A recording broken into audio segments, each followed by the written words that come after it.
I'd like to introduce you to a new kind of idea, at least it is for me. I'm sure others have done this as well.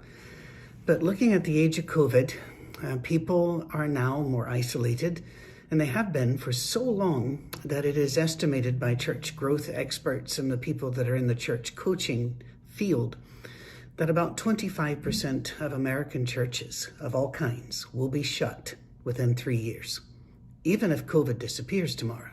Why?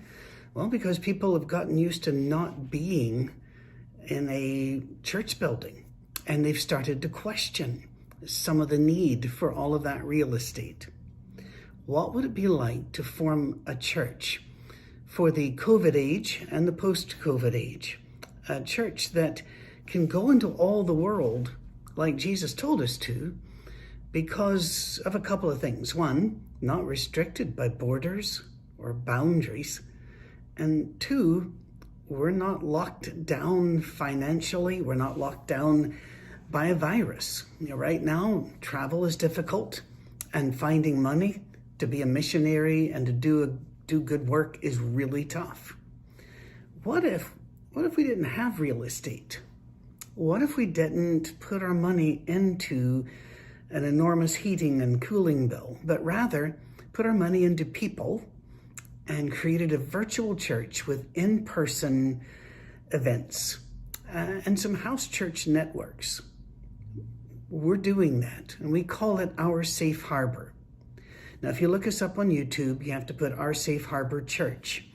If you want to find our website, it is oursafeharbor.com.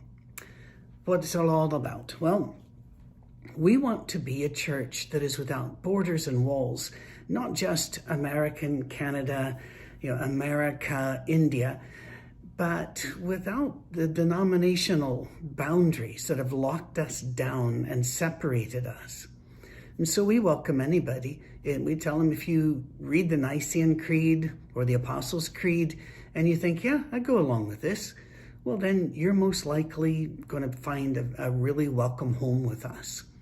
We're not going to do politics. We're not going to do the issue of the day. We're just going to talk about Jesus, love, and trying to serve each other. So we'll be in that happy sheep group of Matthew 25, who are blessed and given entrance into heaven because the way they loved each other, even those that they didn't know very well. That's who we want to be. So our safe harbor is safe. We're not going to be preaching sermons against the denominations or against those atheists. In fact, atheists and agnostics are welcomed, and so are their questions. Deists are welcome, so are their questions. Muslims, Jews, Catholics, nobodies, they're all welcomed.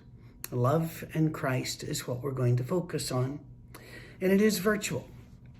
We have Sunday morning services that we live stream, and they are going to get a little mixed up. There's always going to be different age groups, different genders, different styles up there. Also, when we find that we've got a cluster, let's say 3 or 4 families are watching us out of Columbus, Ohio, or out of Tulsa, Oklahoma, we will find a way to get to them. Once a year or so, several of us, or if it has to be just a couple, we'll get to them so we can go visit them, spend a day or two with them, pray with them, video them, letting them talk to the larger group. All of this is still being put together, but it's growing. We don't officially launch until Sunday, the 6th of December, but we've had 2 services put up. We've already got over 200 families placing membership from all over the US, Mexico, and Australia. A lot from Australia, and they keep coming in.